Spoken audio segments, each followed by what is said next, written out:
say you wanna watch a drama. You say you wanna watch a comedy. Well, you can watch it with your mama, or you can watch it with your daddy. You'll even sit and watch it with your middle schooler, so you can come and talk around a water cooler. We're watching all day and all night. Couch potatoes unite. Whoa, whoa. Couch potatoes unite. Whoa, whoa. Couch potatoes unite. Hello and welcome to a brand new episode of the podcast entitled Couch Potatoes Unite! Which is based on a blog of the same name because it's clearly the division of our souls done to produce our better selves. What I'm saying, basically, is that the podcast is our white lighter, protecting all of you from bad TV everywhere. Wow, that's a nice thought, right? My name is Kylie and I love TV. If you feel the same, keep listening and or checking out our website, couchpotatoesunite.wordpress.com, as you're bound to find some common ground or something you like. For Couch Potatoes Unite, we're all about the wonders and the unique long-form storytelling of the small screen. CPU, !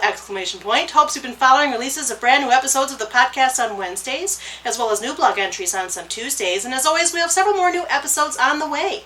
Because the panelists and I live lives behind our podcast, the episodes are published once per week. Subscribe to the website or the podcast via iTunes, Apple Podcasts, Stitcher Radio, via Google Play, Spotify, and now on iHeartRadio and CastBox to stay on top of brand new episodes. Episodes already published discuss a variety of shows around the water cooler, including, but not limited to, Supernatural, Orange is the New Black, Gotham, the Marvel shows on Netflix, Stranger Things, iZombie, The Chilling Adventures of Sabrina, The Good Place, and The Crown.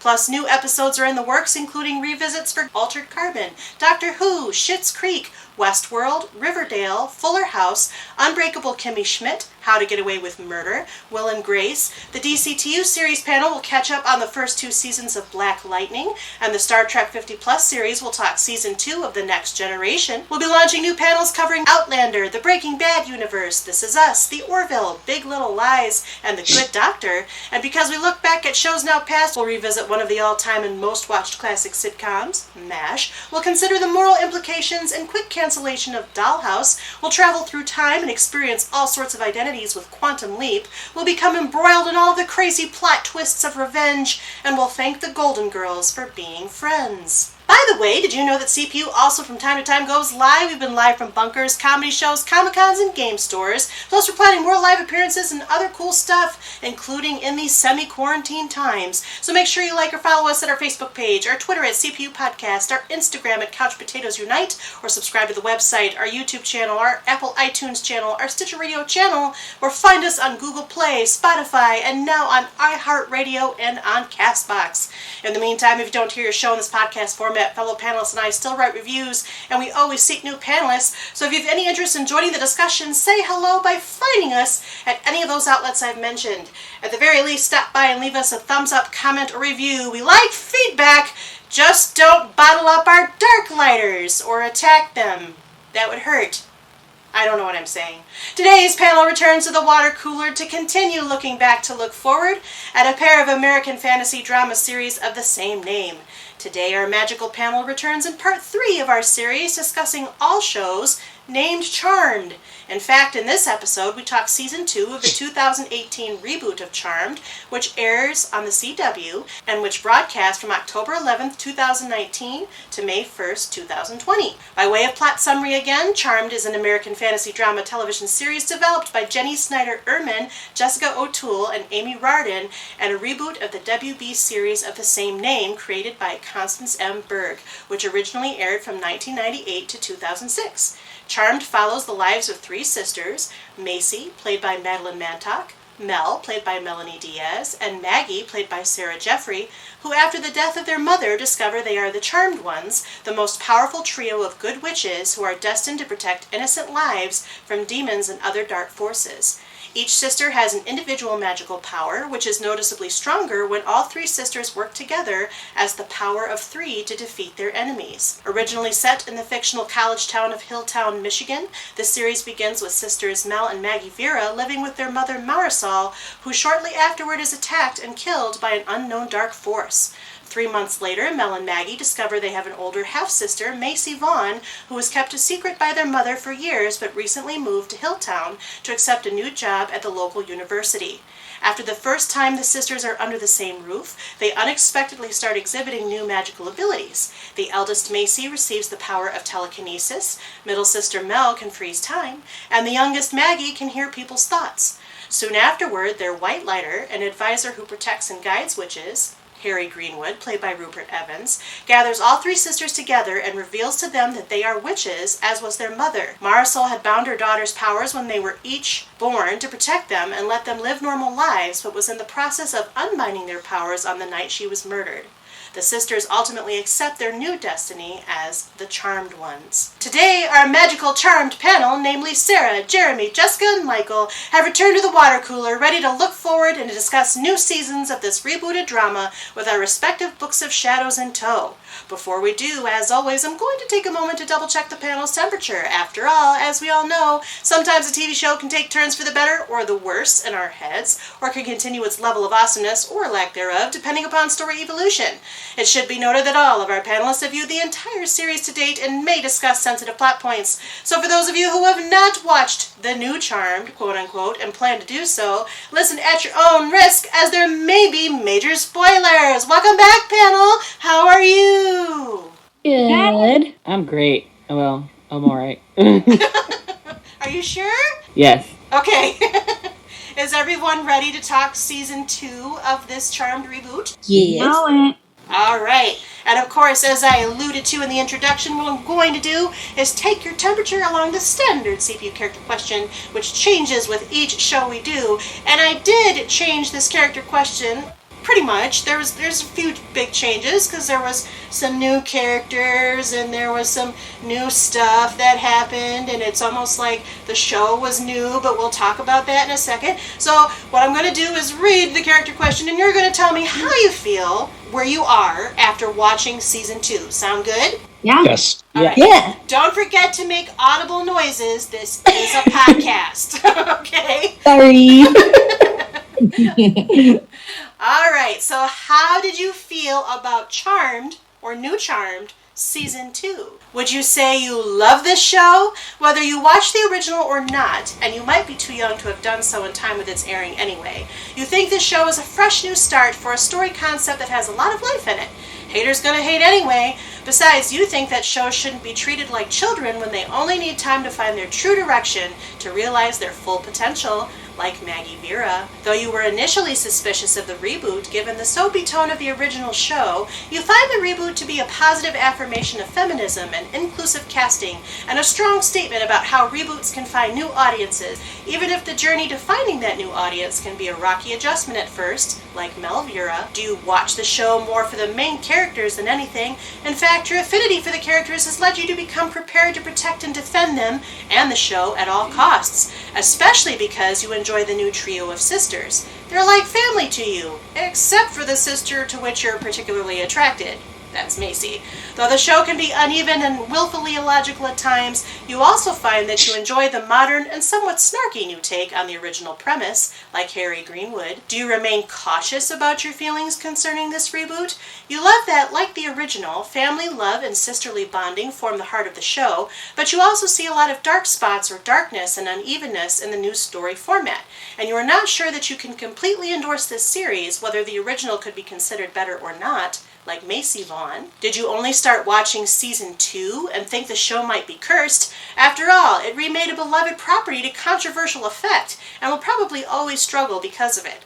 Still, even though the show completely confuses you at times, you enjoy the show's fighting spirit, the fact that it never buckles, even when maybe it should, and you can't help having a soft spot for the Maggie character, who impresses you with each passing episode, like Jordan Chase.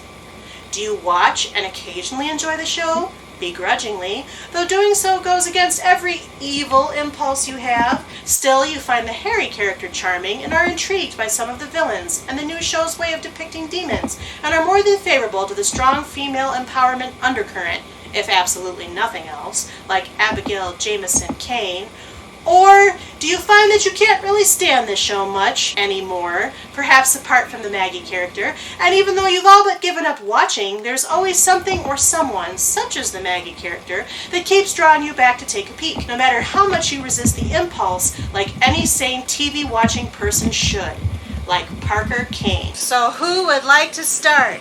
Michael Wood. Okay, hi. Hi. Michael here. Hi, Michael. So, I became more of a Macy than a Harry. I was Harry and Macy at first. Yes. Now I'm just a Macy. Why are you I'm just a Macy? It became very... I started to like it, but then it became very uneven after they brought in Julian. I was like, this is just some random evil person coming out of nowhere trying to get revenge on magical creatures. All because he was butthurt that his sister wasn't chosen to be saved. Okay. Well, then. That's a very specific foreshadowing. So welcome back, Michael. Hello. So, hi, I'm Jessica. Hi, Jessica. Last time I was a Macy. True. And this time I'm a mix of Mel and Macy again. I was really suspicious about the reboot, but I liked this season more than the last one for sure. And it's definitely been a rocky adjustment. And I'm Macy in the sense of the unevenness. Like there were things where it's like, I forgot it happened until it came back. Or things came in and I'm like, why is this here? Yeah, I'm a good mix of Mel and Macy. Welcome back, Jessica. Thank you. Last time I was Nico. What is your name? Hi, I'm Sarah. Hi, Sarah.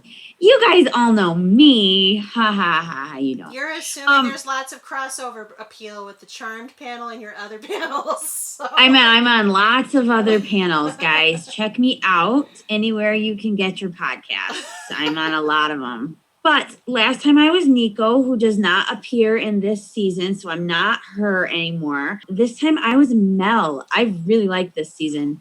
Wow! I enjoyed it very, very much. I am very enthusiastic. It almost makes me want to rewatch season 1, but I don't know. I've got nothing in me for that. But anyway, so that's me, guys. Miracles happen every day.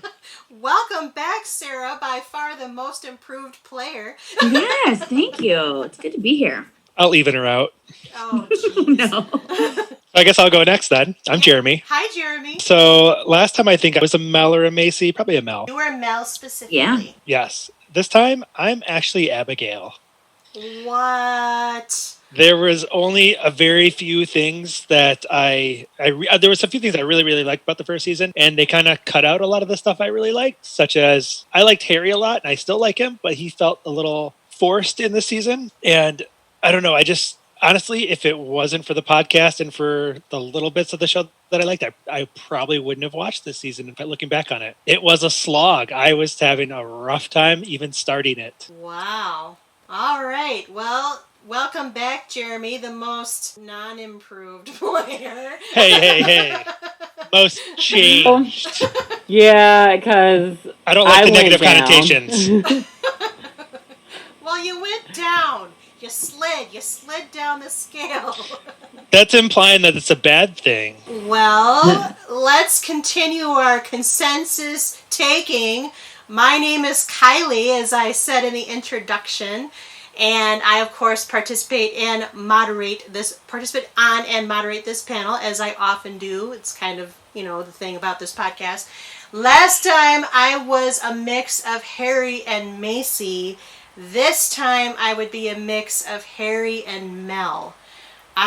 Even though I don't really like Mel, but I'm adding that description because I think season 2 was a vast improvement over season 1. It was an incredibly rocky adjustment to get into it, but I also think that the show can still be uneven and willfully illogical at times, which is part of the Harry description, and so I can't deny what's in fact on my screen, and that's where I'm at. So welcome back to the whole panel. Wow, this spice is going to spice itself up a little bit. We're going to go from cayenne pepper to paprika or something. I don't know. Metaphor lost. Ghost pepper. Okay, ghost Dill. pepper it is. Dill. Dill.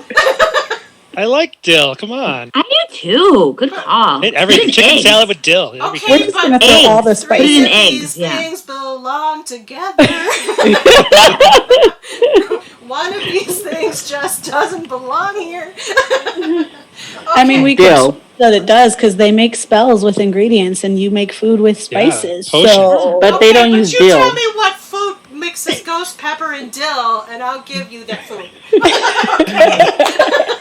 Okay. Spicy pickles. No. I don't know. there you go. I'm Spicy reaching. pickles. Okay, off topic. Back to Charmed. So, Charmed, actually, we've got a lot to talk about. There was a lot of plot in this season. It was arguably more cohesive, although maybe Jeremy disagrees. We'll kind of explore that.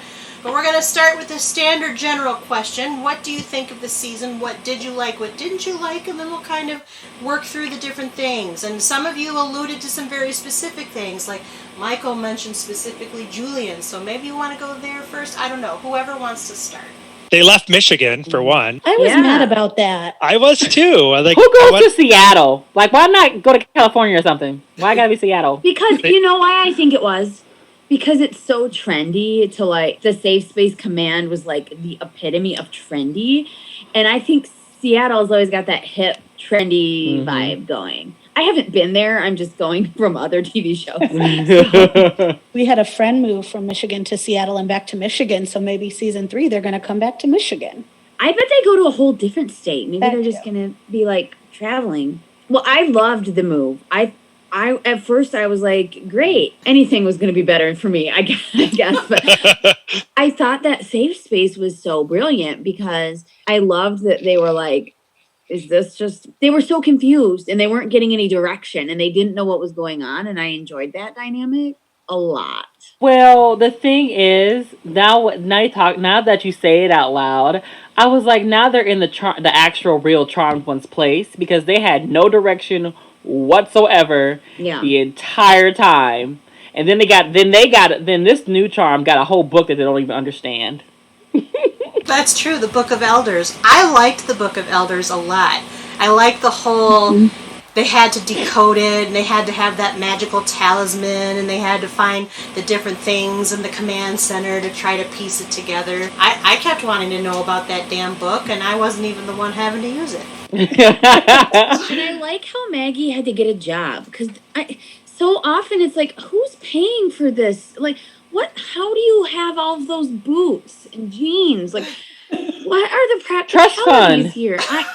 Right? I guess so. I know I'm just like hopelessly earthbound when it comes to these kind of things, but I'm Well, like, come on, how are they eating? well, the thing is, if you like the old Charmed, they had to. Phoebe was the one that could never get a job, and if Yeah. you remember in first season of this Charmed, Macy was in school, so she didn't really have a job besides going to school. Then when she got a job, she was stressed out, just You like mean Phoebe Maggie? was. I mean, yeah, Maggie. Yeah. Just like Phoebe was when she first got her job.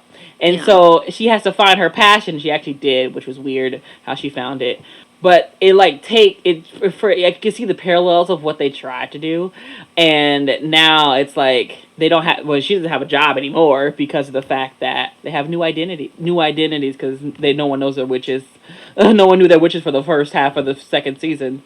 Just like the Charmed Ones went kaput in the 8th season when they went undercover and no one knew their identities. I'm just Yeah. piecing things together, trying to put it together. Also, I don't remember their house catching on fire at the end of season 1. It didn't. That's the cover for when it teleported the house into the Okay. temporal portal thing. Yeah. Okay. The house disappeared, and in order to explain it away, they figured everybody Said it was exploded dead and or the something, house right? Exploded, yeah. Because that threw me off for a while. I think I just didn't try to care as much and just enjoyed it for what it was, maybe. I was like, I have to watch this. I don't have a choice, so I'm just going to, like, go with this.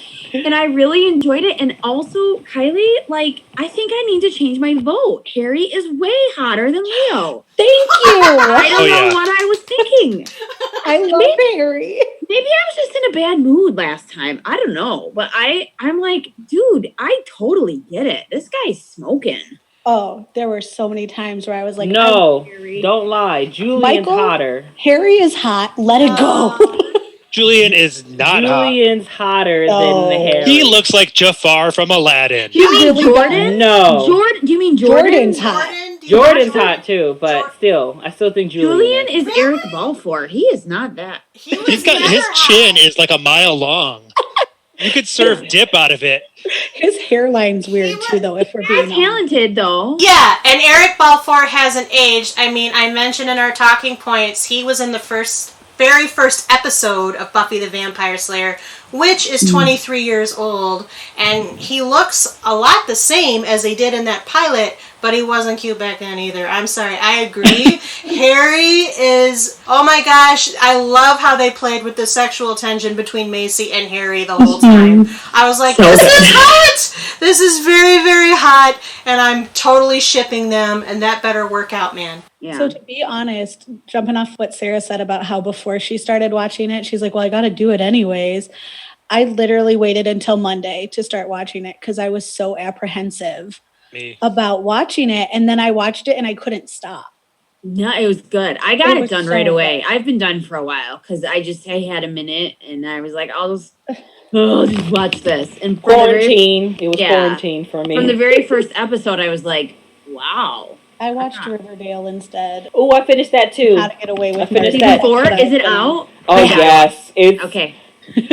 I'll get on it. I'll get on it, guys. I want to be on that podcast. I want to talk about that one too because season 4. Oh, But also, Jordan is hotter than Julian. Every single other guy is hotter than Julian. Parker is hotter than Julian. Parker is hotter than Parker Julian. is not. Yeah, He's too skinny for me. My list goes Harry, Jordan, Parker, Julian. He's too skinny for me. I think their dad was hotter than Julian. I'm not, Their just dad kidding. was adorable. Wait, I don't which remember dad? what he looked like. Which I don't know. dad? The real dad, the biological dad, the two sisters? I guess. Or- I don't know. No, she's talking about Ray. Oh. Do you mean Ray or do you mean Dexter? Dexter was hot Because too, we though, let's met be both of the honest. biological mothers. No. I was kidding anyway. I don't care. I didn't bother to rank them. She's walking it back. No, I agree with Jessica's. I'm sorry. You know, everybody, if you like Michael, if you like Julian, more power to you. Harry's got the British accent, and that is always going to be cuter than all the other people. But I also think Jordan was hot too, and he had some chemistry with Maggie. And I mean, we're easing into these love triangles. Do you want to talk about who you ship? Yeah. Yes. Sure. Yeah. Well, there's a range of enthusiasm going. I will right go here. first. Okay. I will gladly. I was against Harry and Abigail from the beginning. I was gonna not. happen. I was him and Macy. I was like, come on, get him. I'm all for Maggie and Jordan. Parker can go, no offense. However, Mel may not be my favorite, but the poor girl cannot keep anybody. Well, I liked her girl. What was her name? Zoe? No, that's No. that Which can't one? be the name. There was Ruby? Kat in the first Ruby. half and Ruby in the second half. Kat Oh, Ruby was the witch with the Ruby was the the bartender marble. and the yeah. witch, and Kat was the Wiccan shop owner. Yes. I liked Ruby better. Ruby better. I liked because I Ruby liked better. Ruby's story about how she was a witch, a retired witch, and then she had to give him her little thing. Marble. Marble. Yeah. I just I liked liked her them. magic. I just liked her magic. She just used like wind, and I was like, "Snap! Can she be a Yeah. charmed one instead, please?" That was good. But I just feel bad because she can't keep anybody. Well, but I mean, you know what though? You're young in your 20s, date lots of people that find the right one. Maybe those aren't the right one, I guess. Right. I But don't feel put spells on them like Mel did. Well, I'm not condoning that. But Consent, always consent. consent matters, guys. I mean, Phoebe consented when her and Leo were having Wyatt. What? Piper? No, you mean Piper? I was gonna say Piper, not Phoebe. Piper. Who did I say? You said Phoebe. Oh, Piper. Yes, because she would freeze him for pleasure. That's a weird place that everybody got quiet. It would mute. They're all thinking about it. So let's talk about Abigail since you brought up. I love Abigail. I like her as a character. I did like her as a character as well. I just love don't like her with Abigail. Harry. I guess my thing about her was it just felt like the same over and over and over. And I wanted there to be more of a large arc and less like she's evil, but she's helping. She's evil, but she's helping. She's evil, but she's helping. She's the Cole. She's the Cole of the show. Don't forget, she's evil, but she's helping, and she's comic relief. Evil, Yes. helping, comic relief. And sex. She wants the sex from Harry all the time. All the time. That character, I think, was too over the top. She has no pride either about it. As much as I love Abby, she was my rough spot because of the up and down. Mm-hmm. I just wanted there to be a bigger up and down, like she's blah, blah, blah, blah, blah. Oh, she's evil and helping. Like a bigger one, not so many little ones. I got tired of it, I guess. For me, Abby was the character that I felt like she spent half of her time sitting in her evil lair thinking of witty comebacks to use, because that's all you like, she like literally has the queen of one-liners, and it was like, that wouldn't have happened in real life. You just wasted 5 minutes setting up a one-liner. I don't know. It was a disconnect for me, even though I really liked the character. See, for me, Abigail was just like the evil villain that always got the leg up on the charmed ones. But I didn't find her to be that evil all the time. Well, that's the thing. She wasn't. It wasn't evil. I didn't think she was like evil, but I just thought that she always was like one step ahead of them, even though they would try to beat her. She was always one step ahead until she like slipped up and actually like She was Marina from The Magicians. Ah, yes. The whole time. Yes. Okay, Michael's going on that panel. Oh, I love that show so much. She just had so many opportunities to kill them, and she didn't because that wasn't ultimately what she wanted. But I wanted there to be more about that, because there were times where it was like, it's so dumb that you're not killing one of them right now, because because it would be so easy for her. But she's also a witch, so she may get punished for that by some type of cosmic thing or whatever. Yeah. So we don't know anything. We still don't know anything else about where in the world the powers come from. The fact that there are other charmed ones that could be related to. I want to talk about that because I have a whole theory. Okay, hold on that. But later. Abigail, I liked her because I liked her comic relief. I like how she bounced off. She managed to have a snarky vein that was slightly different with each of the sisters and with Harry. The only thing that I hated about the Abigail piece was the fact that she was a love triangle point between Harry and Macy, when Harry's dark half and Harry's light half were already forming a weird love triangle with Macy that she was kind of working through. And then I also was very upset that Harry kind of gave in to that. I mean, he said he was going to, but I don't think did they actually go for it? Well, they kissed, and she tried to, he allowed himself to kiss her in the command center, and then he kept going to see her, even though she was being what I would consider to be fairly obvious at trying to nab him. Mm-hmm. I mean, I like her. Look, she says what she wants. Good for her. I guess I thought that I liked it just because it gave Macy a chance to feel that jealousy, and I think it helped her to come around a little bit, because originally she just seemed like she had a lot of fear that she was more attracted to the dark Harry and not the light Harry. And I think she was struggling with that. But then once that obstacle was kind of cleared in her mind a little, I think it gave her just another little feeling, of jealousy. And because otherwise they would have gotten together earlier. So I don't know. It was okay. I mean, he probably could have done something better, but who knows?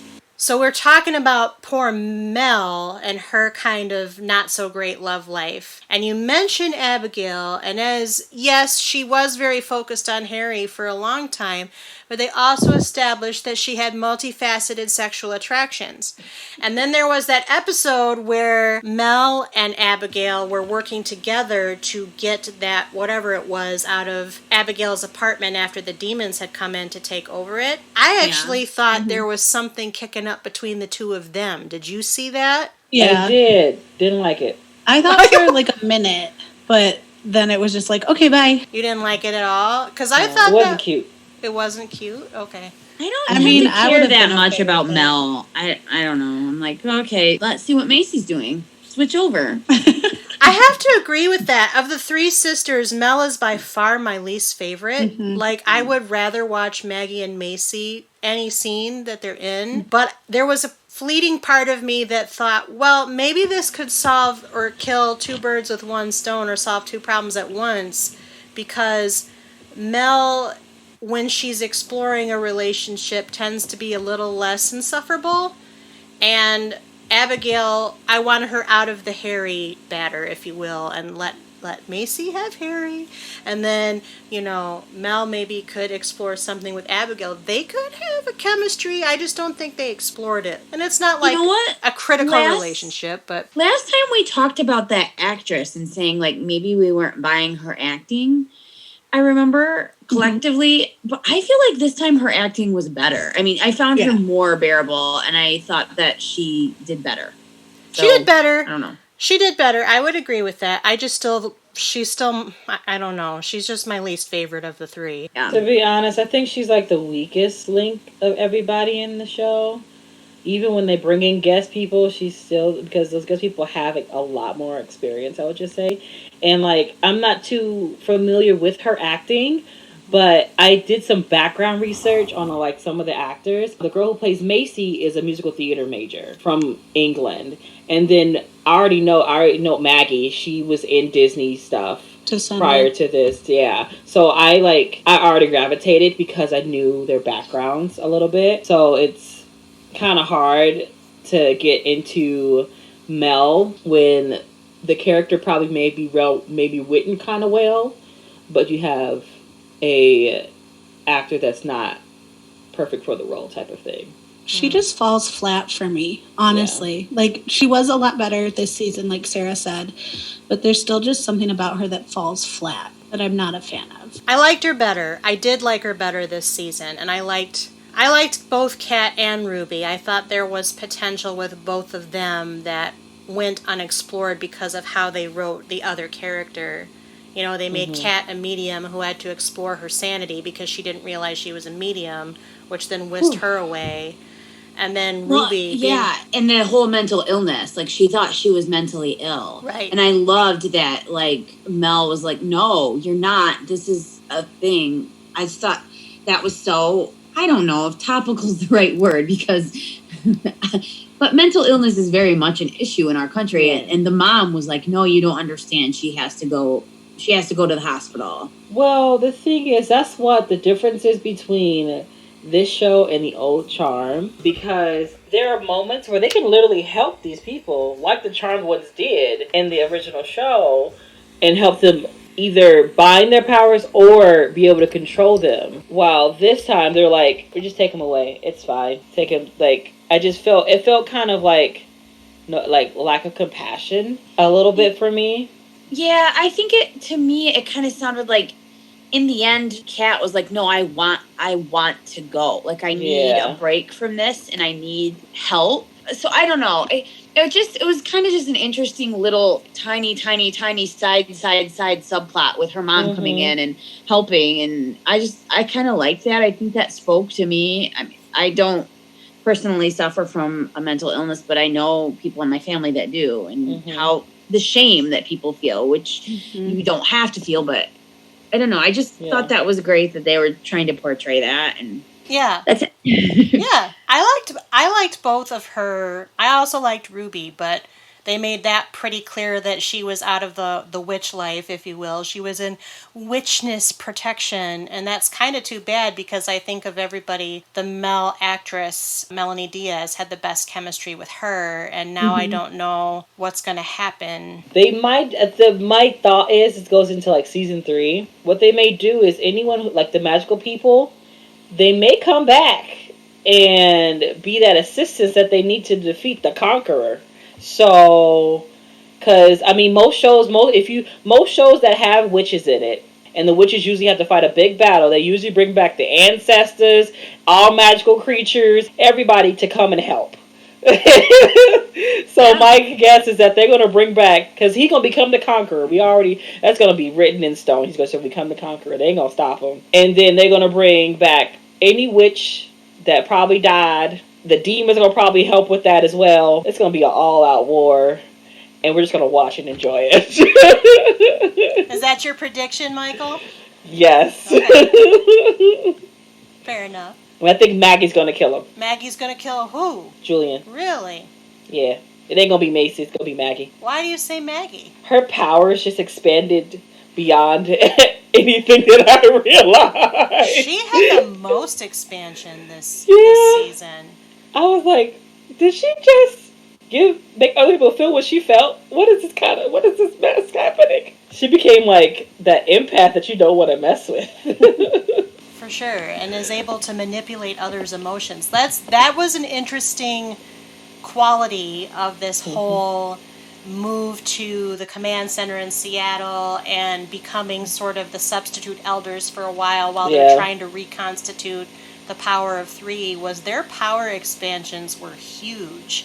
Yeah, and it happened individually too, which made it like they got their individual powers, because we see in the original Charmed, and they didn't have any powers at all without having the power of 3.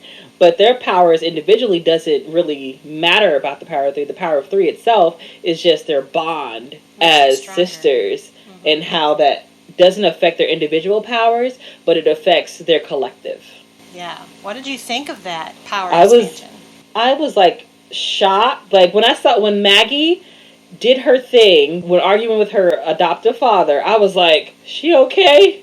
I don't like that. But then I remember back, because I told you I read the comics, but not scratch that. Even season 2, when they went to the future, and Phoebe saw her vision of herself electrocuting that man, and that's when I connected the two, because that's pretty much what Phoebe's powers did. It was the emotions that she felt against that guy, and she did it to them. So who knows how far Maggie's powers can go. Macy, she didn't really get much of anything besides a force field. Well, but that's a manipulation of energy. So what seems to have happened is that the 3 sisters have taken on powers where they can actually manipulate time and space around them. So Macy has energy. Mel has matter. She can actually sculpt and warp different materials. Well, and yeah. Maggie has emotions. So I got another theory now. So if the new power of 3, quote unquote, I think what might happen is, since they can manipulate all these things, this is space, time, and all that stuff, they could actually stop Julian themselves, all 3 of them, if they come up with some type of spell. Because they've created spells before. They create a spell to combine their powers to actually separate Julian from whatever he does. Because I still don't know what he's going to do, on how he's going to get all that. Are we even sure that it's going to be Julian and not Aunt Viv? Or his sister. We don't know who the Conqueror is going to be. Oh, no. I still think it's going to be Julian. No, Julian's too wishy-washy. He doesn't know if he really wants to do anything right now. That's true. He's still very in love with Macy. Maybe if we would have saw the last 2 episodes or 3 episodes that were supposed to be in the season, it would have made more sense. We would have known exactly what was going to happen, or have a little bit more insight into it, but we didn't.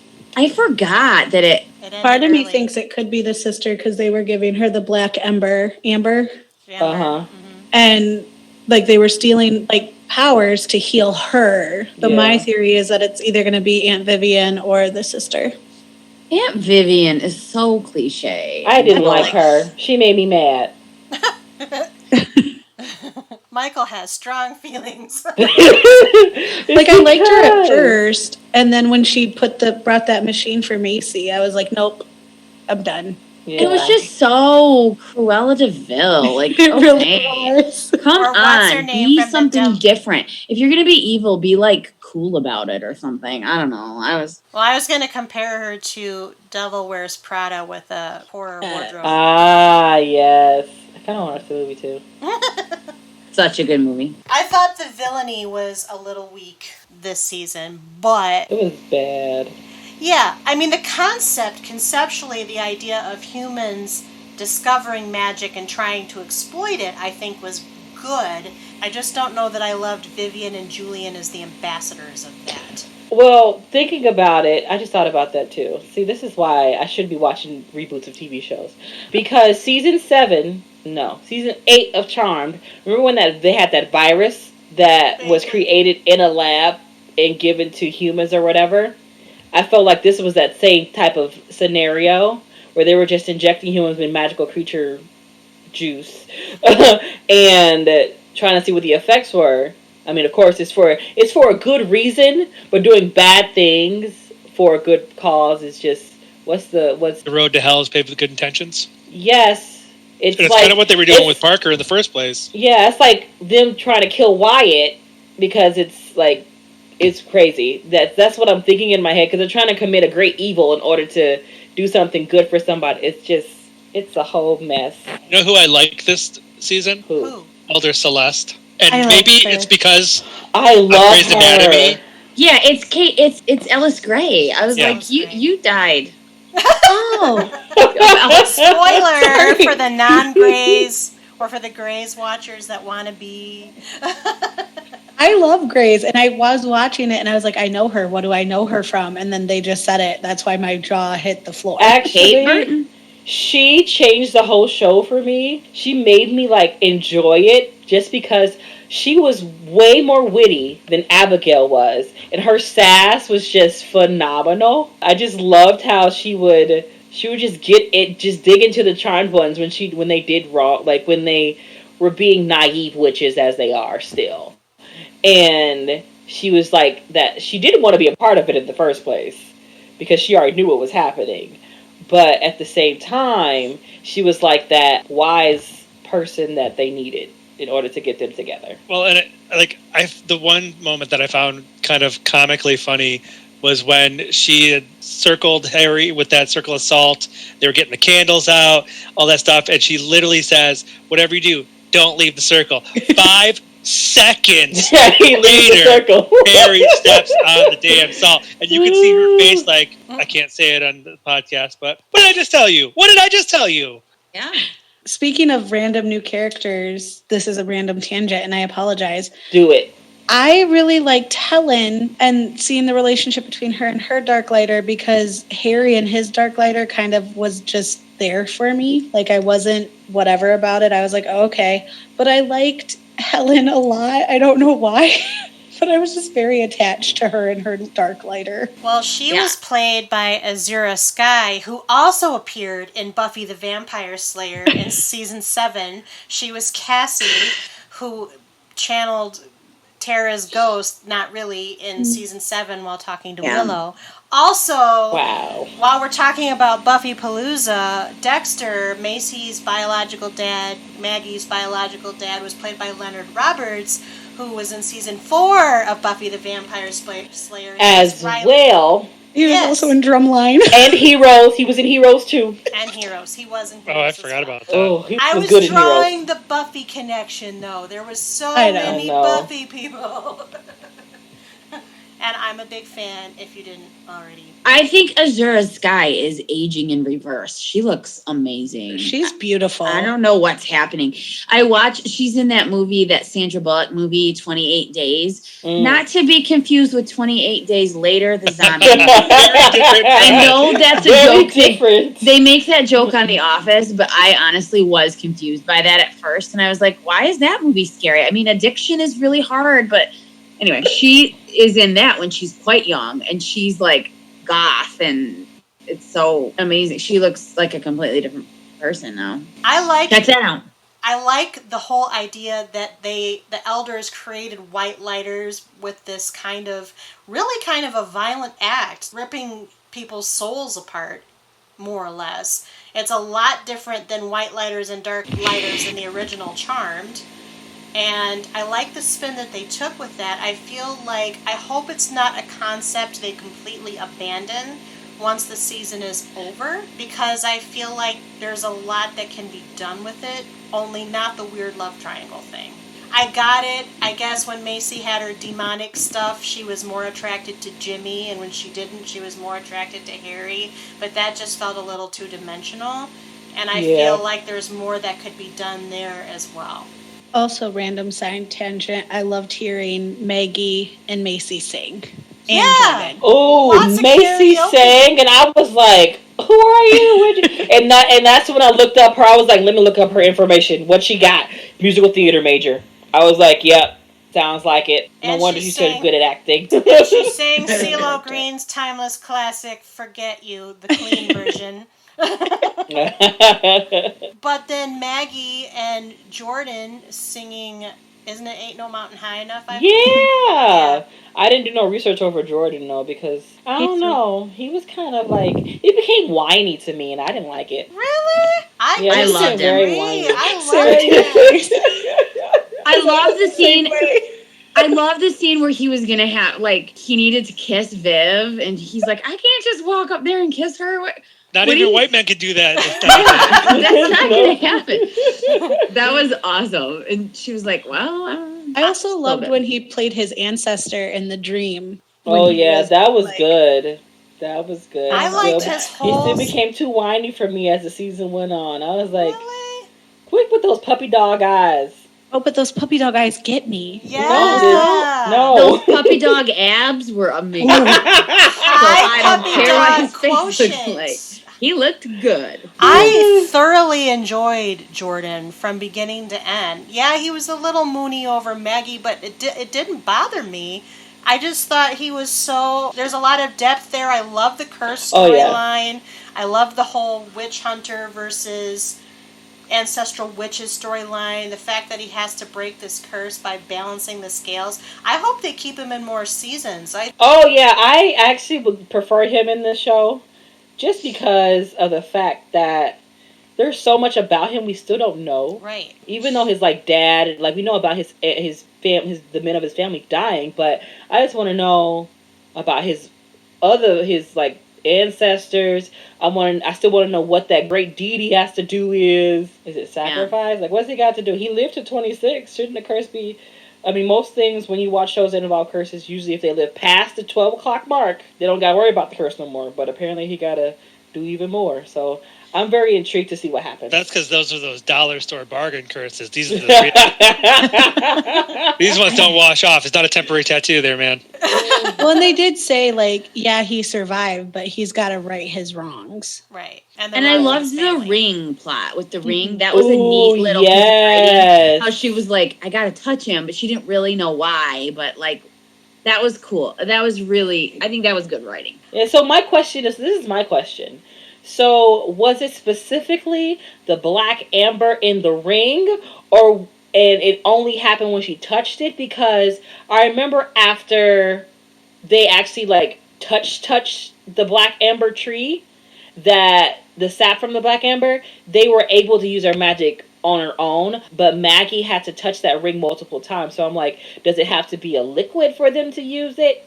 Or does it have to be, or can it be a solid and they just touch it once and just be able to use their magic? Because that's what I was confused about. Yeah, I got the general sense that the black amber has revival properties generally, and it was just a happy accident that she had touched his ring and then all of a sudden was able to have the foresight, the precognition power. Mm-hmm. Because it never worked again consistently until she touched it, until they did figure out more about the sacred tree in the command center and the black amber itself. I think the liquid's probably like a more potent form, and the little rock in the ring was like, less potent but still effective. Yeah. Now I want to know how his family got the actual black amber itself. He stole it from the ring. I think the underline was that it was supposed to have been taken from the witch that he killed. Yes, okay. it was Because they hers. gave it back to her to like get her to pass on. Oh, okay. And I think it's got to be liquid because then it can like absorb into them, because Macy kept ingesting it trying to get her power back. And they kept giving it to Julian's sister in a liquid form. So I think it's got to be like... Well, and it was ultimately Macy drinking from the tree that did give her powers back, her witch powers back. I really liked that receptionist girl. What was her name? Swan? Swan, yeah. Oh, yeah. I thought she was fun. She was fun, you guys. Fun comic relief. And then she got to be like possessed, and then the next day she was like, my neck hurt. I loved it. 2 thumbs up. I had no particular feelings about Swan. She was on, she was off. Not enough time to get attached, I guess, but I see that. So, Parker. Let's talk Can about he just Parker. go away? Yeah, I think he can. I think I so. didn't. When he showed up in the season, I'm like, oh, Oh, you're here. Oh. I did Well, you want just him- ruined the party. I did want him to get out of that cage, though. I felt icky when he was trapped there. I don't think Parker's going to be permanently gone. I know earlier it might have been Michael said that Abigail might be this show's Cole, but I really think they're trying to make it Parker because Cole went for a time not having demonic magic at his disposal. I feel like that parallel is pretty stark, and I don't think he's gone permanently. I think he's going to try to do whatever he can to win back Maggie in much the same way that Cole did with Phoebe. I'm just saying I'm over him. I like the Kane family, and I like that they've set them up as like the villains that matter the most, I guess, to the Charmed ones. Like, I think this human plot will be done once they're able to finish the storyline from this season, and I think the Kane family, and there's probably more of his, I'm going to use the word bastard children out there. We don't know. And probably Alistair will come back to life because it is a magical show. I mean, I just feel like they're kind of the Empire family, if you will, that the Charmed ones are going to be up against periodically throughout the run of this series. But I don't hate Parker, but I still like Jordan better if we're talking strictly for Maggie. I Jordan agree. better. I still like Parker, but he was a little messy for me this season.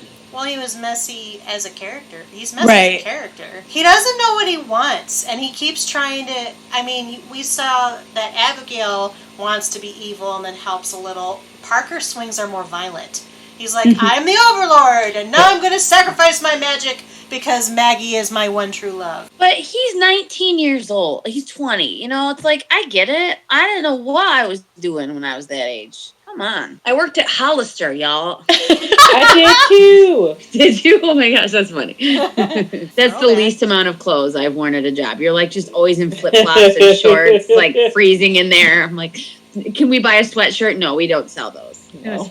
Anyway, sidebar. But yeah, I get it. He's young. He doesn't know. The Charmed ones know. The Charmed ones don't really know. Maggie doesn't always know either. I mean, and I think that's realistic. And I like that. I like that. You know, I think Macy doesn't even know. Like, Kylie, I know we haven't talked about this yet, but she wanted to take that job offer at U of M, which is Kylie's alma mater, guys. Oh, blue. And I am at Kylie's rival school, Michigan State, but they did not offer her a job. I don't know why. Just wasn't good enough, I guess. It just...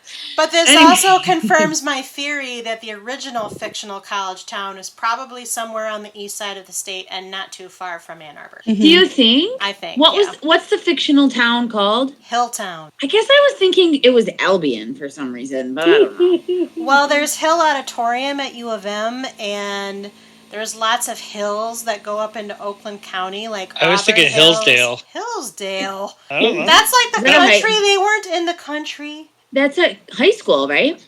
There's a college down there. Is there? There's I don't community know. college, yeah. It's a very small college. But anyway, Macy seems to not. I mean, she knew what she wanted and she was going to go for it, and then that all just went out the window. So maybe it's just kind of a nice portrayal of like life is going to happen and you just have to roll with it. Well, I think the episode where they had to get into where the sacred tree was and where they met that elder witch ghost person, and they had to confess their deepest secrets, and it ended up being vulnerable secrets for each of them. With Maggie, it was, stop treating me like I'm a child. I don't always know what I want to do, but I'm a grown-up now. Mel was like, I'm always the leader. I don't always want to be the leader. I don't always like to be the leader. I like to have fun too. And then Macy was, sometimes I don't want to be one of three. Sometimes I just want to be by myself. I think what we're seeing is that, no, none of them really know.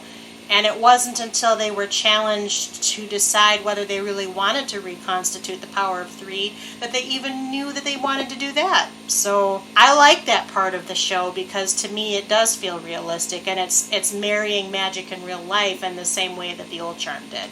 As the youngest sibling, I felt Maggie so much when she's like, I'm not a child. I'm not a baby. Because I literally had that conversation with my brothers 2 weeks ago. Yeah, I mean, I'm one of the older kids. I can just tell you that, like, the youngest one is always the baby to me. I'm sorry, Hannah, but that's just your life now. I'm more of a Macy. I'm Just more of a because Macy, too. I was like the oldest like the only child for a long time. So like at 11 years old is when I had like a little sister. So I'm like already about to be out of the house. So it's like I'm still trying to get used to this whole sibling thing. I relate to Macy just because she's kind of the career-oriented one and goes through a crisis about whether she even should be pursuing. In fact, the scene where after the karaoke where she comes home drunk because that guy basically tried to sexually harass her or assault her, and she's kind of crying to her father, and her father goes through, first you want to study this, and then you want to study this, and then you want to study this, and he's like, just pick one.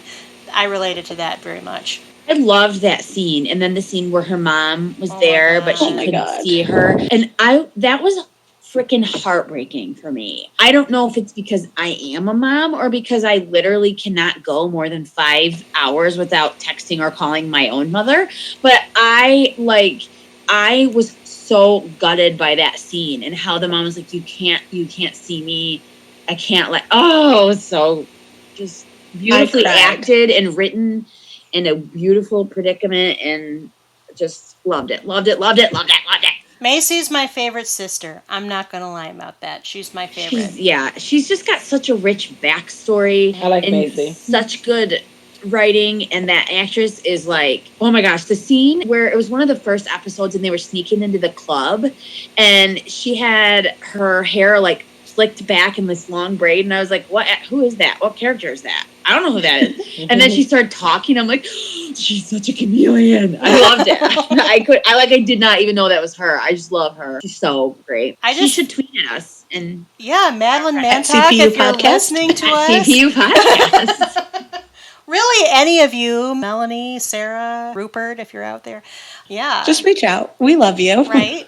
Eric Balfour. I mean, we said some not nice things about you, but we do adore you. We do. So much. To piggyback on Sarah, this scene broke me because, not to be a Debbie Downer, I don't have my mom anymore. Yeah. And so it was one of those moments where, like, if I could just have, like, 10 more minutes. Oh, Jess. Like, I'm sorry. No, I feel sad. Emotional. No, you should get emotional. It's okay. I wish I could give you beautiful. Yeah. Well, but it was wonderful. And I promise I'm okay. Okay. That's why I like Macy so much. Not only do I think she is the best actress of the three, I also just find her backstory so interesting, which isn't to say that the other two girls don't have an interesting backstory, but I feel like they spend more time on their backstory. I mean, we got so much with Ray, their father, Mel's biological father, Maggie's adoptive father, Ray, was played by Felix Solis, and he was funny and interesting, and we had some truth that came out for that one, and that was interesting, but I just feel like the fact that they had to give up Macy, that they had to raise her from the dead, that Marcel in this one scene couldn't even look at her directly lest she die again because of what the necromancer said. You know, it's just, there's so much that plays into her character. Even her sacrifice of her demonic powers, I'm kind of glad she did that. I thought it was interesting that she was half demon, quote unquote, but I also love the fact that part of her evolution on this show is figuring out how she fits into the sisterhood, if you will, and her own identity within that. I loved the beautiful tribute to the dads too, because I loved how Macy's dad was struggling to raise her and was like, you got to talk to your mom. I got to make this happen. I mean, because she was clearly going through something. And then I loved how Ray was like, I knew you weren't my biological daughter. I don't care. You're my daughter. Like, it's fine.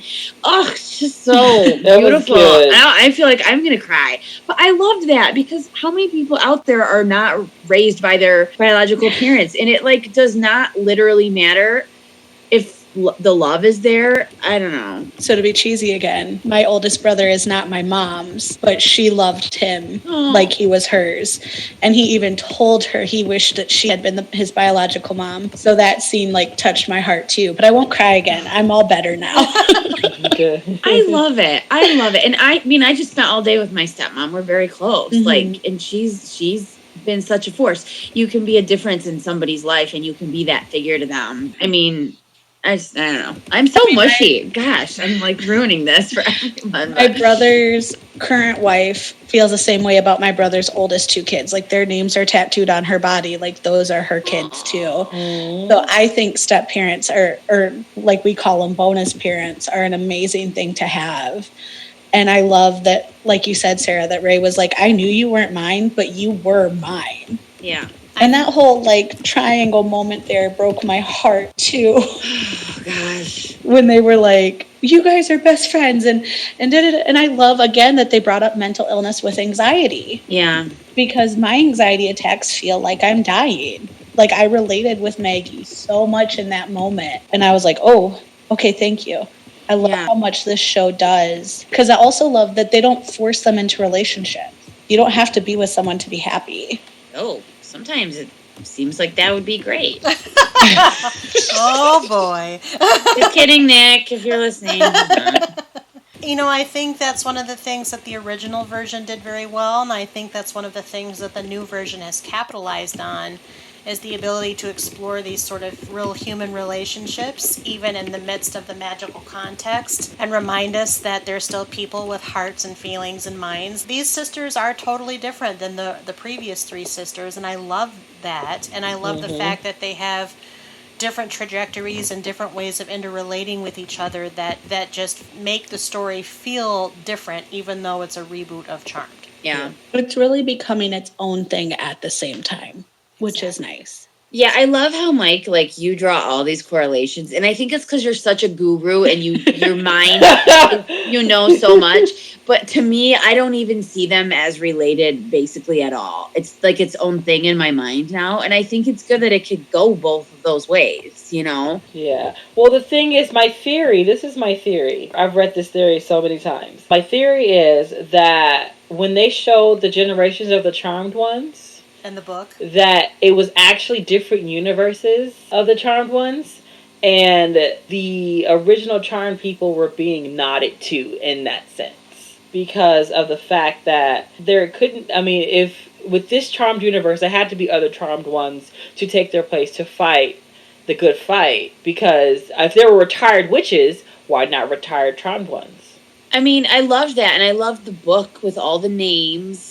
Mm-hmm. And some of them were men's names, right? Yeah. So I love that like, I love that it's women, but I love that the gender didn't seem to matter, you know? And I looked for Piper, Prue, Phoebe, Paige. Too. I didn't see it, but I looked. Doesn't mean it wasn't there. We only saw like 2 pages, right? Out of the whole thing. Jeremy, you're very quiet, so I'm going to ask you a targeted question. Okay. It seems that all 4 of the Sarah has like done a complete about face on her appreciation of New Charmed, and the rest of us that are talking are kind of in the same place, but improved, I'd say. Not me. No, you're in the same place, just the same spot? I'm in Macy. I was Harry Macy, and then I went straight to Macy. Okay. Well, it's like a little slide, though. They're right next to each other. But with Jeremy, you went all the way down. You went almost all the way down to the bottom. So I guess, what I want to ask you is, and we'll give you a chance to kind of talk about it. What exactly about this season didn't you like? It feels so up and down and back and forth, and it kind of feels like, honestly, it feels like the CW is recycling so much old stuff that I've already watched that it was like watching a rerun.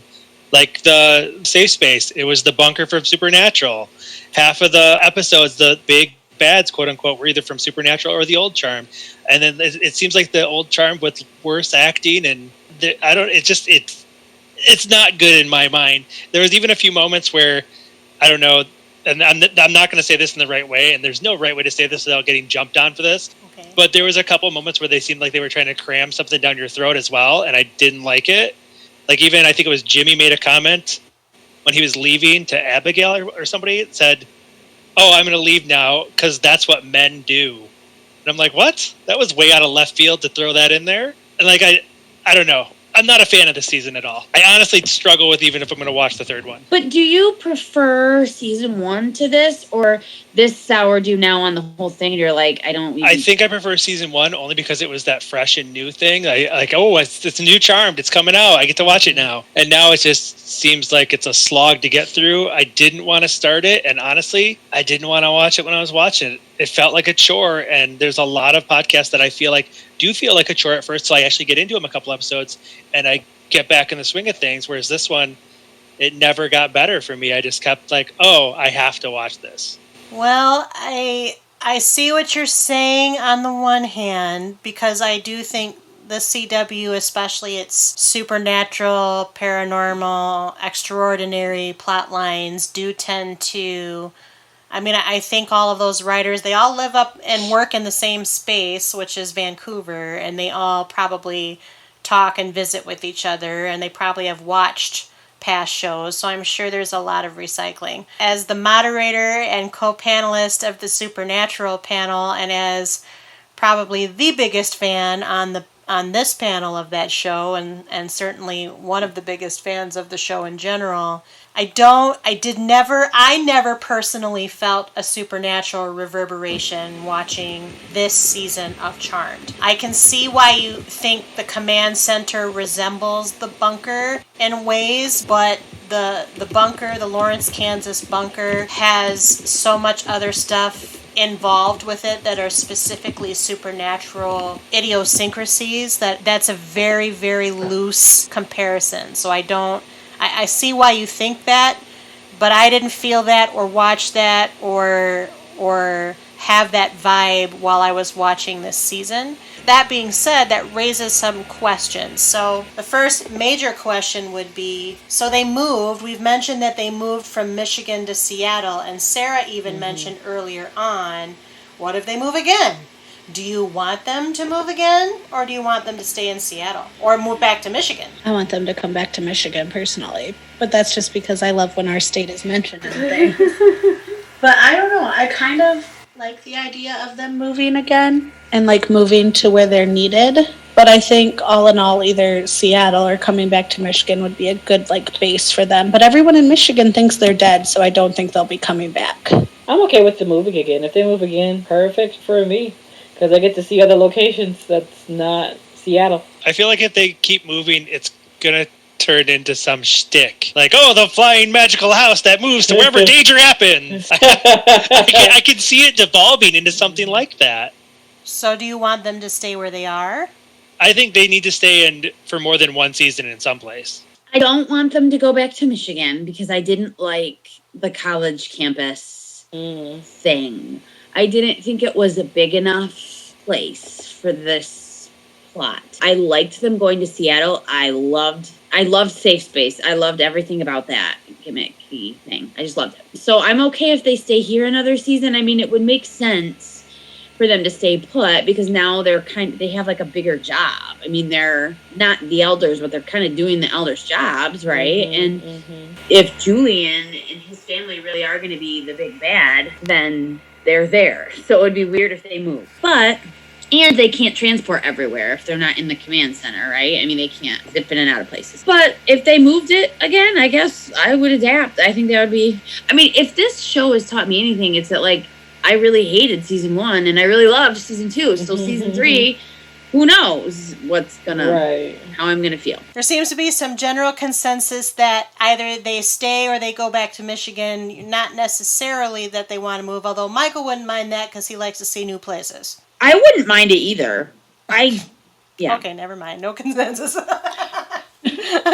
right. Mixed reviews. So we talked about the dads, we've talked about the guest stars, and the power expansions. So you were talking about the command center, Jeremy. Do you want them to at least leave the command center? Because you thought it was too close to the supernatural Men of Letters bunker. I see, and for me, I think it just kind of, that was the overall theme I kept getting, was that all the CW stuff was mixing together for me, and I'm just like, I need something that sets this apart. It's a cool idea, but to me, it feels like an idea that's been had before. So I'm not tied either way to the command center or lack thereof. I think I would much rather prefer them just go back to the house kind of thing, even if the house moves again. Because I mean, the house already has the chamber down below it. Maybe they could just move the black amber tree into the house basement. I just don't think they can go back because they. Well, no, I'm not saying Michigan. I don't know. Yeah. Did the basement I think they're kind of burning their bridges too fast, though. Yeah, like literally. Did the basement even come? Because what happened to the magical basement with the magical stuff, with the stick and the bracelet? And It's hanging out with Nico. Aww. I just felt like that's something they abandoned. I don't know. I know we had mixed feelings about the stick. Well, and the just like bracelet. they abandoned the stick, the staff, and Yeah, the stick. whatnot. That's what I mean. That. It was a device for one episode to serve its purpose, and that was it. Well, see, that's Yeah. not cool. If they're going to have magical devices, they should be keeping those magical devices Because until such time you as they could- get destroyed. Damn well bet if I had a magic staff, I would not go anywhere without it. Well, and I kept thinking of it because Maggie kept having her little baton that she was whacking people's knees with. So I was like, Yes. where's the staff? Yes. Where did she even get that baton? I don't even remember her picking that up. I think Jordan gave it to her as a way to defend herself because they were doing those self-defense classes. but Yeah, he's that a was the impression boxing I got, too. instructor. Another Phoebe trait. Well, yeah, but again, it was That something they was did for very- like one episode and then kind of dropped. Like, yeah, they still trained here. Like every 4 episodes, you see them fighting somebody, but That's because they started going on magical Bonnie and Clyde missions. So true. That is so true. I speak only the truth. Bonnie and Clyde, they didn't know. I mean, they weren't killing people, but it was sort of this, that's what Bonnie and Clyde did. They robbed things and they killed people. All I'm saying is they were kind of doing their little partnership thing with the magical missions because he was trying to get over the curse. And she was like, oh, Jordan, you're so dreamy. You should come. That's not what she said. That was the subtext. That was the underlying tones. No, I thought that was a great impression. Yeah, I that was love good. it. She's younger, so I went higher pitch. That's how I went. That's always a good thing. That's younger people are higher pitched. Right. Yes, I am. Science. That's science. I'm Hashtag already science. rubbing that in. What's going on? I don't know. is hashtag still a thing, Sarah? Come on now. Hashtags are I here to think stay. so. Yes. I think it's period. Yeah, period. With Oh, That's no, what it is. no, thank you. That's not it. Or thought that was stan. it. Stan is a word. I don't know. I'm not Gen Z. I I'm try not to either. keep on Gen Z, but I can't do it. The word is period. Period. That's the only one I know. On period. And What about no cap is another one that I've learned. that? What does that mean? No BS. Oh, I know, Sarah. I know. This is the difficult. problem. This is why we can't have the schools not be in session because I don't learn the cool slang from my students. And then I still am saying on fleek, and there's nobody to tell me, no, we're not doing that anymore. Sarah, just play video games online in a community. Let me I tell you, don't- I've learned okay. so much crap in the last month. That's what I'm gonna have to do, guys. That's what I'm gonna have to do. Even my husband's looking at me like, what did you just say? I don't know what that means. Oh, you're just not cool, are you? I mean, I'll fully admit I'm not cool, but I teach the youths. They keep me hip. I work with they the try. youth. So, back to Charmed. Yes. This season, as we mentioned, ended early because of the global COVID-19 pandemic. Did Yeah. what become the season finale leave you on a good trajectory toward the future? What do you see as being this season's resolution, and how do you think the show will go forward? Remind me how it ended because I haven't watched it in a It while. literally was. It felt like an episode leading up to a finale, and that was it. It ended with Harry, not Henry, wrong show. Harry asking Maggie to numb his feelings for Mel. That's right. Macy, That's Macy, oh my gosh. Yeah. so predictable. Henry, and Melissa. No, I'm just renaming everybody. Yeah, because Macy and Harry had finally confessed their feelings for one another, had this magical kiss in the courtyard or whatever that was, their garden. And rendezvous in the bedroom. And They much did more, SEX. and much Yeah. more. They They did. ran the bases, if you will. that new And hip frankly, slang you're talking? She said SEX, that new hip slang. I said they did SEX. Yeah. which we can say sex on the podcast. That's not what Sarah chose to do. Anyway. Look, I want people who are able to spell to be our listener. I want to challenge our listeners to keep that spelling muscle going. We're out of school. We got to get stay a sharp. chance to do it. So the spelling. Sure. Can we say coitus? Can we say Petty, petty. Coitus. I can spell it. How about necking? What is going on My this mom used to podcast? say necking. I'm like, what is that, Mom? I feel like we're just throwing back all the old terms right now. I'm like sweating so bad all of a sudden. What are you talking about? We're making Zara anxious. Well, I don't like the term necking. I think it's really I just bad. think of two giraffes like rubbing their necks together or something. Like that. No, thank you. Oh, that's so cute. What is this podcast about? What are we- Melissa and Henry and their Oh, right. they did Necking. SEX, yes. Yeah. And then the next morning, like the sisters were walking in on them. And Yeah. Are we going to That talk was about the funny, elephant that orbed out of the room? That Right, was that was funny. I really hilarious. did like that. His shoes were still there. And she's sitting there like nothing happened. They're not dumb. They Like, know. who sits on their dresser like that? Come on. But the moral of the story is that the faction was trying to drill into the command center like Diagon Alley and it wouldn't come apart. So there was this whole kind of, stand that they made and Elder Celeste was there and that's where the Salt Circle came in and all that business. yeah. And what ultimately Harry decided was the reason why he left the Salt Circle was because Macy was threatened in the moment and he was trying to go to Macy. And he was afraid that his feelings for Macy would interfere with his ability to protect the Charmed Ones as a whole, which is why he approached Maggie about taking away his emotions for Macy. In the meantime, right. Ruby with the magical wind power and the marble, because remember, Macy and Maggie were trapped in the marble because they were trying to get back into the command center with her marble, but they needed to have Ruby come along too, who was reluctant because she's a retired witch, but she ended up showing up for Mel, which was really nice, and blew everybody back with her wind power. But while that all was happening, Ruby and Mel had a heart-to-heart where it was like Ruby was, I'm still out of this life, I don't want any part of it, while Mel was momentarily excited for the possibility. And that's kind of where the season ended. Also, Michael might know the answer to this.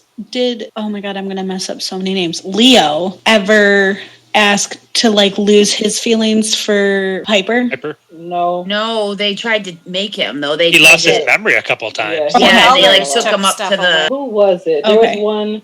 He went to the island of the Valkyries. I just Lost wasn't his sure if memory. that was Yes. them paying homage to the original by asking to have his feelings nullified. Well, there was a point. I may be wrong, but I think there was a point where Cole asked to do that. Oh, Yes, okay. Cole, That's what yeah. it was. Okay.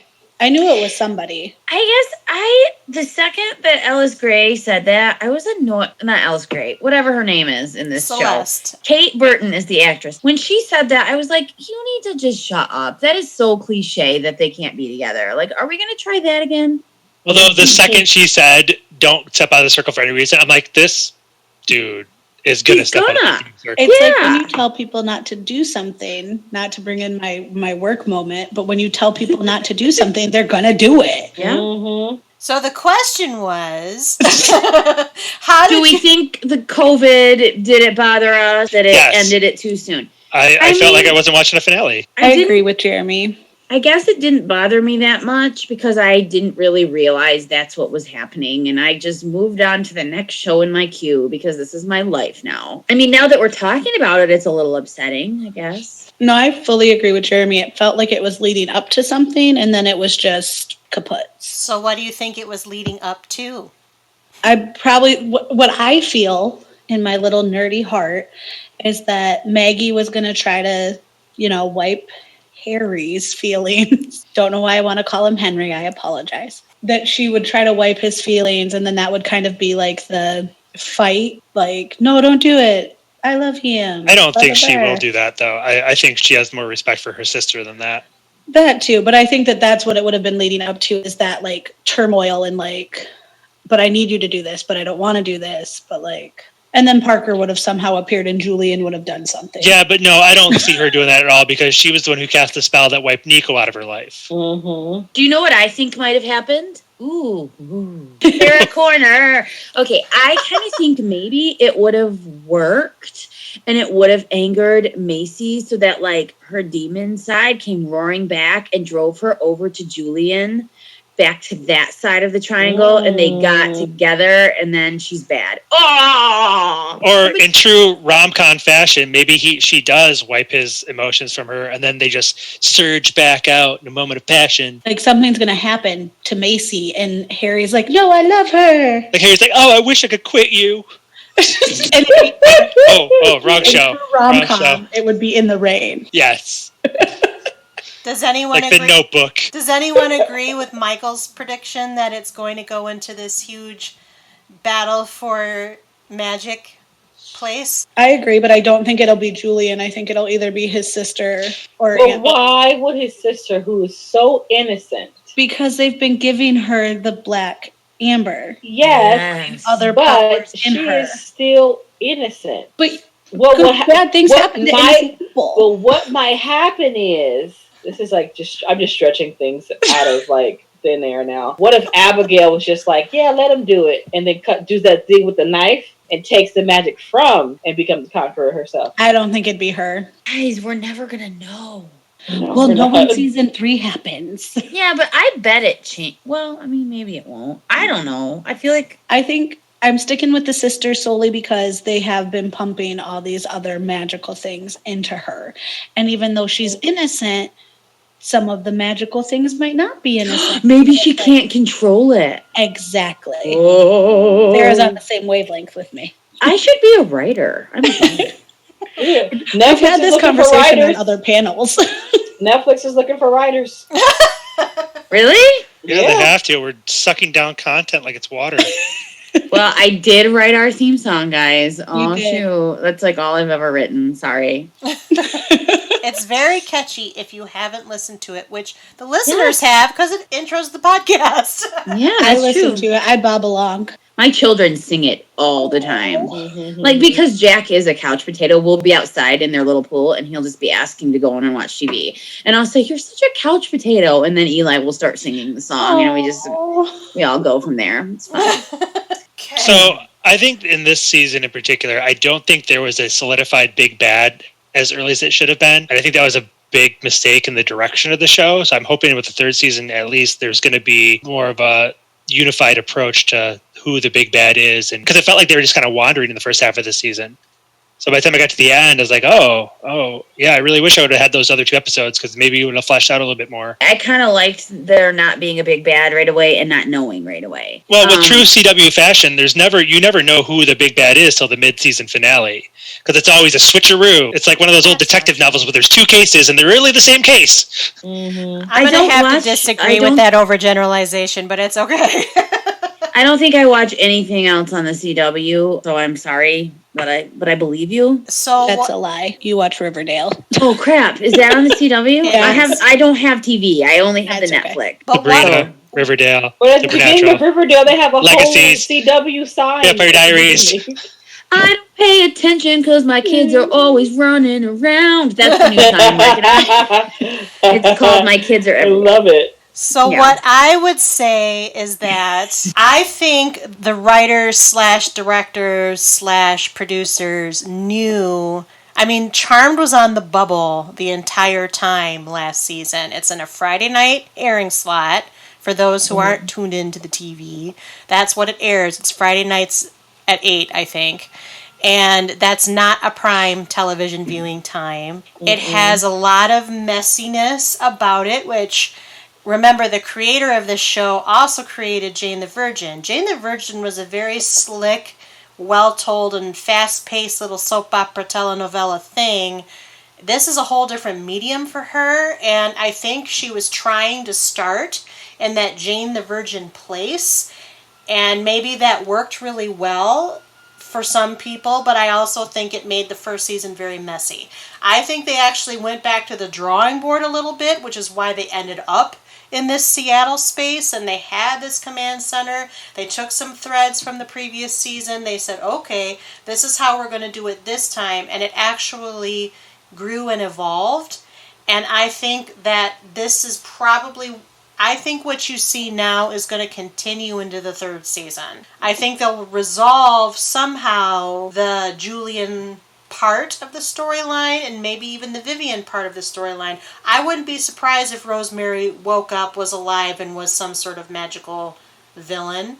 But I also think we've seen a lot of demons this season, and some of those demons are going to be factored next season. What happened to Godric? Did they kill him? I don't even know anymore.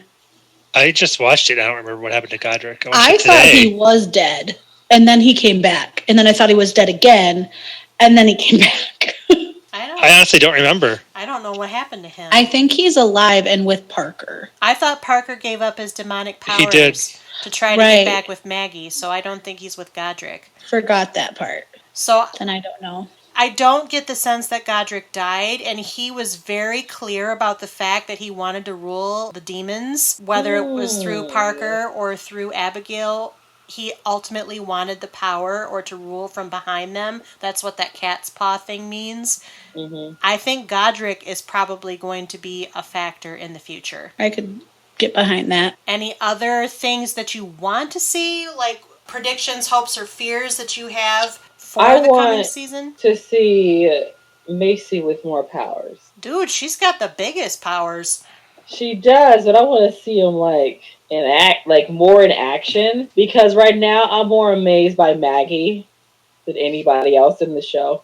I'll be honest with you, because those powers, you can affect other people's emotions. Like, what? The musical nerd in me wants an actual musical episode. Look. This ain't Riverdale. You can't do that. They did it on Sabrina too. Don't judge it. Oh, I'm judging all of it. That's something that does happen in Riverdale season 4. They did it in season 2? Yes, they did. Well, I know 2 and 3. Did they do it again in 4? Yes, they did. Not a full one, but it's not a full one, but it's there. Hedwig and the Angry Inch, Sarah. They did Hedwig and the Angry Inch. Yes, they did. I gotta go. Sarah's like, I gotta go bye. I will never say no to a musical episode. I have never watched Supernatural, and I've seen the musical episode 3 times. Okay, guys? Nick and I will just watch a musical episode in Supernatural. Uh-huh. Yes, and it's great. Do you want me to sing it real quick? Should we just sing it real quick? No. I didn't want a musical episode until I heard Macy sing. I knew Maggie could sing because of Disney, but then I heard Macy sing and I was like, I need a musical episode. Do you know what I liked about Maggie singing? She's clearly a great singer, but she wasn't selling it too hard. Mm-hmm. It was realistic that was Maggie singing. And I enjoyed that. That was a good acting choice, I thought. Mm-hmm. Because clearly you could tell she's got talent, but she tried to do it as if it was Maggie singing. And Maggie's just a normal singer, I guess. Good job. But yeah, musical episode, great. We'll take one. But then I would say that is something that CW shows do quite often, are musical episodes. I know. It's so awesome. We all love it. We're really there for it. I was not there for it for Riverdale. Riverdale should never, ever do one But of those. if you listen to our Riverdale podcast, we recasted all of the musicals. Mike, here's the thing, my friend. It's going to be okay. Musicals happen. It's just like a Mamma Mia. You just have to let it happen, and everybody's fine with it. Well, the thing is, if you know that some of these people ain't got the voices to sing some of these show parts, I don't care. They shouldn't be doing it. Like Riverdale specifically, I love Veronica singing anything in the show. Archie's a hit or miss for me, and Jughead was he's a wow. Listen, this is what I will say then to the people in the CW who are probably listening. They're going to tweet at us. You, Jessica, are you a good singer? Yes. Okay, so 4 out of the 5 people on this podcast will come sing in your musical episode, and we have Charmed. We'll do it. I'll do it. Call us. Tweet us at CPU Podcast. We will do it. We have degrees in this. We've studied it. We've done Sarah it. We are here for it. Okay? I did opera. Don't play me. Sarah and Mike. I'll be a siren. That can be the villain. It'll be We got it covered. It's fine. Any more hopes or wishes for the 3rd season of Charmed? I hope that it stays on the same trajectory. Like, the beginning of 2 was a little rough, but then it was enjoyable. So I hope that she just keeps on that climb. Well, of finding her niche and running with it. If there's a great battle, it may end there because you all know that great battles usually come with great endings for shows. Yeah, I don't. Well, that's why I'm not glomming on to the great battle, because I don't think they're trying to end it so quickly. And I like the build. Let it be building, and more people die, and then let them fight, and then they lose, and then they keep building. Like, I want that. what about that prognostication that was made by the sacred tree, where the elder witch ghost, that's what I'm calling her, says, it's foretold that at least one of the charmed ones dies. Oh. Ooh. I forgot. I don't want them to I hope die. it's Mel. I mean, I don't like her, but dang, Michael. Jesus. Well, all right then. They're not going to let you sing in their musical episode. Keep going on like this. You're going to get cut from it. But then what I say She's is... the top billed actress in the show, Michael. They should replace Mel with Michael. Oh. But what if we play off what you were talking about earlier about how the charmed ones could be from different universes? Yeah. And what if they do all come together in a great battle and one of the other charmed one dies, so then all of the other ones stay alive? Okay, but that's got to be in like season 7 or whatever. That's not going to be in season 3. We're going to build up to the great battle. And it's not happening next season. Fair enough. Who's going to take all the magic? Or is she just going to stay asleep for whole 7 seasons until... I don't know. All I'm saying is I think that threat to the charmed ones business is very interesting, and I don't know if they actually mean that might happen to the Veras / Vaughn, or if they're hearkening back to the fact that Prue died in the original. That is what I was wondering, though, is if one of them would die because Prue died in the original, and then they're going to bring in yet another. But they can't do that because it makes no sense. They kind of ruled out the whole half-sister bit because of the fact that... Because the half-sister bit worked for the original charm just because of the fact that it was like, what the charm was going to do without having a third sister. Now, if they were to do it for this show, it'd be like, where did this other sister come from? They'll find out Abigail's somewhat related by blood or something. That'd be weird. Oh, God. I don't think that's They're already half witch. But the thing is, we just talked about how Abigail and Mel could be a thing. Okay, but Game of Thrones. Look at the Lannisters. Okay. It happens. There's like some basics we're ignoring, which is that she's already a half sibling to Parker. All in the family. Oh, we don't know about her mother's family, do we? Okay, I threw it out there to be funny. You guys are rolling with it. That's great. But it ain't gonna happen. Jeez. Okay. So if one of them dies, it'll probably be the CW, if you like this finale. idea, CW, if you like this idea, just go with it. Like, make tweet at Abigail. Tweet us at CPU Podcast. You guys love Sorry, Sarah, it. you were sleeping on the job there. I know. Well, I am Googling. I was trying to see if I could read what was supposed to happen in the last 3 episodes that we didn't get to see. I was still trying to find out what happened to Godric, and it is nowhere. I think so. He's I wonder still if out that there. would have been covered in those last 3 episodes. What happened to Godric? I think he's still out there, and I think he'll be a factor because he was so power hungry, and he was supporting whichever sibling was going to give him his advantage. He was probably going to be the surprise little bad in the season finale. And his face is already so known by all the other demons because he was the one recruiting them. Mm-hmm. So. And he killed the dryads in the sacred grove. I feel like he's got to get some consequences for that. Those dryads. What was with the magical property battles? I want the sacred grove, and I want the nexus underneath the house, and I want the special room underneath the new house, and I want the command center underneath the safe space. That's, get your title in line. Well, but that's something they talked about in the original charm, number 1. And number 2, I think they were trying to, I think that's a seed planting for future. They talked about ley lines, they talked about sacred spaces, and they talked about the black amber, and I think that's all going to mix into something more in the future. I think there's going to be like key points around the globe. Yes, exactly. And they're all going to have to go to one. Probably. I anticipate the house will move again. I don't know if it will move in the 3rd season, but I think that's what we're going to be watching, is they go where they're needed, especially without elders to monitor the situation. They just need to get a TARDIS and be done with it. Don't even get me started on TARDISes. It's not the same, and this is fighting words, and he knows that he's trying to instigate. Okay. I am. I'm needling. One doesn't just get a TARDIS. Okay, Right? I don't. They have them on Amazon. Stop. So, is it 4 votes that season 2 is better than season 1? Yes. Yes. Yeah. Okay, sorry, Jeremy. I like how Jeremy is the farthest away from the camera I too know. right now. Sarah was the unpopular one the last time. Jeremy is now the unpopular one. Everybody will have a turn. That's how it works. If it goes 5 seasons. Actually, 5 is the magic number for most TV shows anyway, so.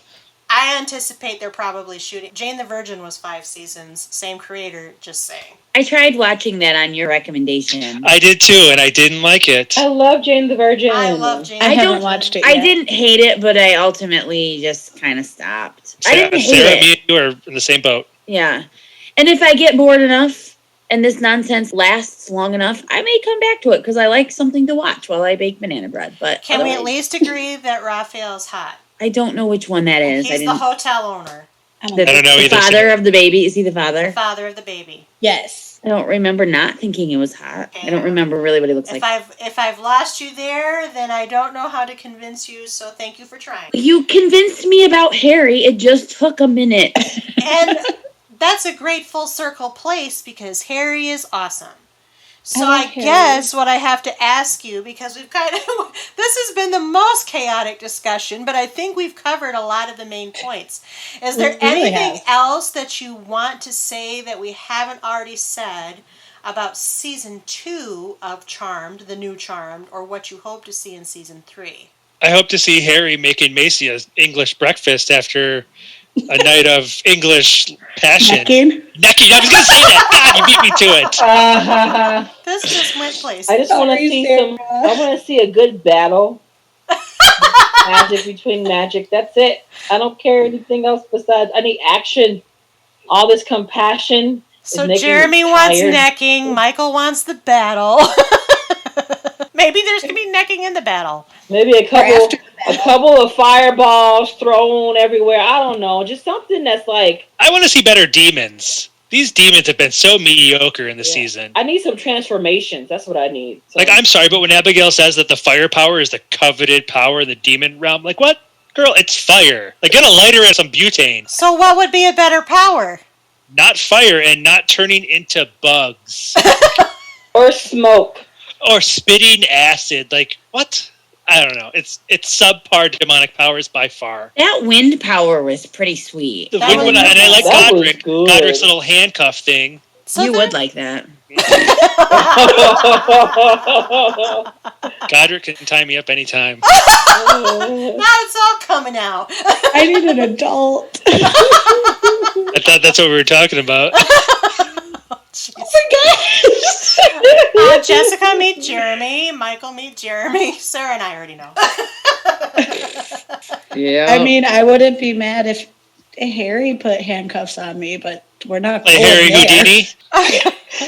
Okay, now time for the magical 2 questions. First of all, are you going to keep watching? Yes. Yes. Yes. Jeremy? I will watch the next 2 episodes at least to see how the season was supposed to end and base my decision on that. Okay. And I will hope that it will suck me back in. I am very pessimistic, though.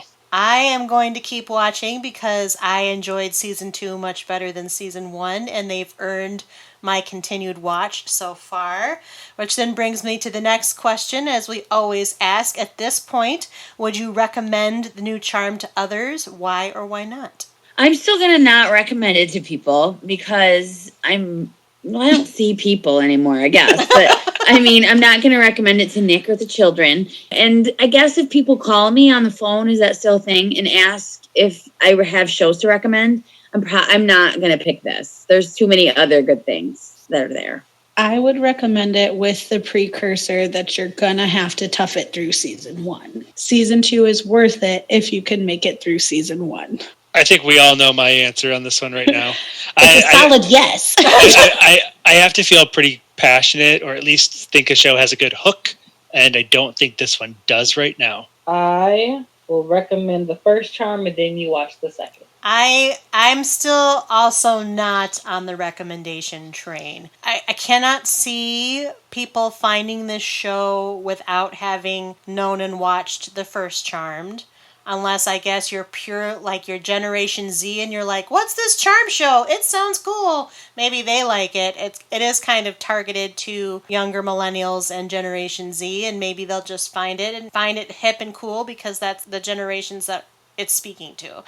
But I think as a general population question, you really have to like this genre, and there's already a show under the belt for this, and it started off stronger, and it isn't as messy, but that doesn't mean that New Charmed can't just keep getting better and better, and maybe I changed my mind. I'm not there yet, though. I'm with Sarah.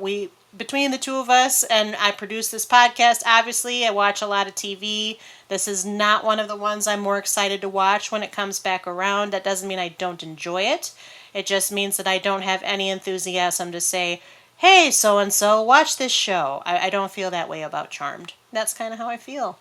So with that said, just want to make sure we've covered it one more time. Is there anything else that you wish to say about Season 2 or what you hope to see in Season 3 of this charming Charmed reboot? I have said my piece. I'm waiting to just see some peace in the show and see how it comes together. Ready to peace out. I'm going to peace out here. See what I did there? I should be a writer. That picture's looking Here for at CPU Podcast. Well, Sarah's still trying to use those words. She's like, I'm gonna yeet myself. Before we lose the peace on this panel, what I'd like to do is thank Jessica, Jeremy, Sarah, and Michael for joining me once again to talk about the new Charmed. And because we've done this magical talking of the new Charmed, it's now time to roll the credits. Couch Potatoes Unite!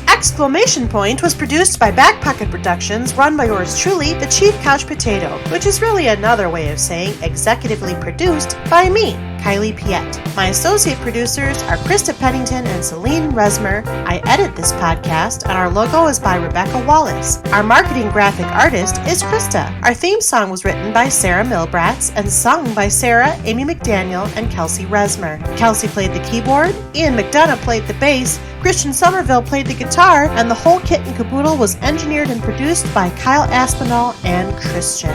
We hail from Grand Rapids, Michigan. Please, if you like what you hear, take the time to rate us on iTunes, Stitcher Radio, or Google Play, or wherever you find your podcasts. Give us stars, give us comments, give us reviews. Let us know how we're doing. Send us a message. We might just read it on the podcast. Tell us what you like, what you don't like, what we should keep, what we should toss. You know how it goes. And if you have suggestions on shows we might consider, contact us at our website, couchpotatoesunite.wordpress.com, where we have a guest book, by email at couchpotatoesunitepodcast@gmail.com, or via our social media, Facebook, Twitter at CPU Podcast, and Instagram at Couch Potatoes Unite. Though, of course, we add new and old shows to chat about around the water cooler all the time. We always have several more new episodes coming down the pike. Just listen to our intros. And if you miss old episodes or want to know in general what we cover, just find us. We are everywhere and searchable wherever you look for things on the internet. You can search for us, or you can subscribe at our website, our channels, our social media accounts.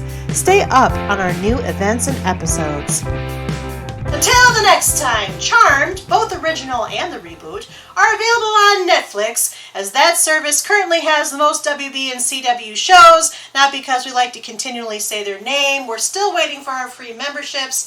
Believe me, there'll be angry emails. In the meantime, our Charmed panel will next reconvene to discuss Season 3 of the Charmed reboot, as our panel continues to remain interested in water cooler discussion of the show, the premiere date of which has not yet been announced, but which will not premiere on the CW until roughly January 2021 due to delays caused by the COVID-19 pandemic. So our panel will probably not reconvene for at least a year, if we're being realistic. So until next time then, and until next episode, new episodes are published every Wednesday. Keep listening, keep watching, stay tuned! Bye-bye! Bye.